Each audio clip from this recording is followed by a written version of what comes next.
ورحمۃ اللہ وبرکاتہ۔ ٹل نہ سکتے تھے اگر جنگ میں اڑ جاتے تھے، ٹل نہ سکتے تھے اگر جنگ میں اڑ جاتے تھے، پاؤں شیروں کے بھی میدان سے اوپر جاتے تھے۔ نحمدہ ونصلی علی رسولہ الکریم، اما بعد فاعوذ باللہ من الشیطان الرجیم، بسم اللہ الرحمن الرحیم۔ مقتل کی طرف جاتے ہیں اے موت تیرے لب چوم کے ہم، مقتل کی طرف جاتے ہیں اے موت تیرے لب چوم کے ہم، لے جام شہادت پیتے ہیں ساقی کے ہوا پہ جھوم کے ہم۔ محبان اسلام، آج ہم اسلام کے نام لیوا کلمہ ہو مسلمان پوری دنیا میں جس سنگین مراحل پر پیچ خطرات اور دشوار گزار گھاٹیوں سے گزر رہے ہیں، وہ ہم میں سے کسی فرد بشر پر مخفی نہیں کہ کبھی ظلم و استبداد کی چکی میں ڈال کر آزمایا جا رہا ہے، تو کبھی بھائی بھائی کے درمیان نفرت و عداوت کے شعلے بھڑکائے جا رہے ہیں، تو کبھی شاعر اسلام پر حملہ کر کے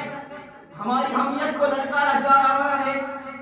غرض آئے دن اسلام اور مسلمانوں کے خلاف اعلانیہ و خفیہ طور پر سازشی کی جا رہی ہے۔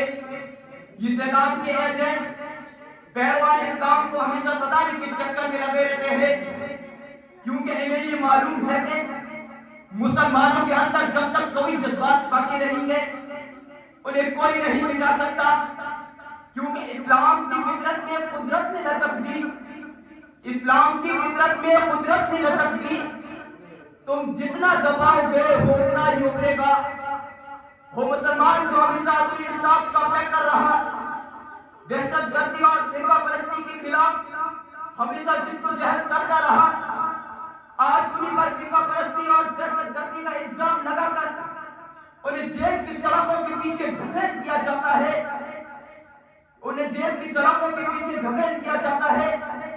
سیدان اسلام، ذرا آپ قرآن و حدیث کی ورق گردانی کیجئے تو آپ کو 1400 سال قبل کے حالات سے معلوم ہوگا کہ مسلمانوں کی نیندیں حرام کر دی گئی تھی، طرح طرح کی ایذیں پہنچائی جاتی تھی، شاعر اسلام پر علی اعلان حملے ہوتے تھے، مسلمانوں کو ہجرت کرنے پر مجبور کر دیا گیا تھا۔ جب 22 سال عرصہ ہو گیا تو اللہ کا حکم آ پڑا، وَقَاتَلُوهُمْ حَتَّى لَا تَكُونَ فِتْنَةٌ وَيَكُونَ الدِّينُ كُلُّهُ لِلَّهِ۔ آیت کا نازل ہونا تھا، صحابہ کرام کے دلوں میں ایک آگ بھڑک اٹھی، اسلام کی سربلندی کے لیے ان کا قلب بے چین بے قرار ہو گیا۔ شہنشاہ کونین سرور دو عالم صلی اللہ علیہ وسلم نے اپنی جانشاروں کو اکٹھا کیا تو سب سے پہلے صدیق اکبر کھڑے ہوئے، فاروق اعظم کھڑے ہوئے، حضرت مقداد کھڑے ہوئے، عرض کیا یا رسول اللہ نے جو آپ کو حکم دیا ہے اسے کر گزریے، خدا کی قسم ہم آپ کو وہ جواب نہ دیں گے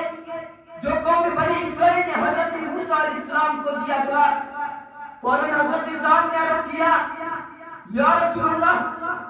اگر آپ ہم کو سمندر میں غوطہ چلی کا حکم لگائیں گے تو ہم اسی وقت اس میں چھلانگ لگا دیں گے۔ ملت اسلامیہ کی جانشاروں جنہوں نے ذات دین کی خاطر تپتی ہوئی رت پر نیک نگوارا کیا، زخموں سے چور چور ہو کر دشمنان اسلام کا مقابلہ کیا، درختوں کے پتے اور چھلکے کھا کھا کر زندگی گزارنا گوارا کیا، مگر دین الہی کو چھوڑنا گوارا نہ کیا، شریعت اسلام پر پابندیوں کو برداشت نہ کیا۔ ملت بائزہ کی درس مندوں سنو،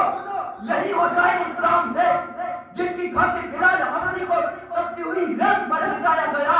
ہزاروں صحابہ نے جام شہادت نوش کیا، امام ابو حنیفہ کا جنازہ جیل سے اٹھایا گیا، امام مالک کی چہرہ انور سیاہ کر کے مدینے کی گلیوں میں گھمایا گیا، امام احمد بن حنبل کی پشت پر کوڑے لگائے گئے، شیخ ولی اللہ محدث دہلوی کے انگوٹھے کاٹے گئے، سید احمد شہید اور شاہ محمد شہید اسماعیل کو بالاکوٹ کی پہاڑیوں پر شہید کیا گیا، حضرت قاسم نانوتوی کو قید کرنے کی کوشش کی گئی، حضرت شیخ الاسلام پر خوب وارنٹ جاری کیا گیا، حضرت شیخ الہند کو کالے پانی کی سزا دی گئی، غرض یہ ہے کہ حضور اکرم صلی اللہ علیہ وسلم سے لے کر صحابہ تک، صحابہ سے لے کر تابعین تک، تابعین سے لے کر تبع تابعین تک، اور تبع تابعین سے لے کر موجودہ دور کے مسلمان تک ہر ایک نے شاعر اسلام پر حملہ کرنے والا سے مقابلہ کیا. انہوں نے کہا کہ آپ ہماری ایک جان کیا 100 جان بھی مانگو گے ہم دینے کے لیے تیار ہے. ہمیں جیل کی سزا بھی منظور ہے، سوریہ پر چلنا بھی گوارا ہے، پھانسی کے پھندوں کو چومنا بھی منظور ہے، وادیوں اور گھاٹیوں میں درخت کے پتے چبانا بھی منظور ہے. یہ بھی یاد رہے کہ ان سے جھگڑا کرنا بھی منظور ہے. ہماری برابر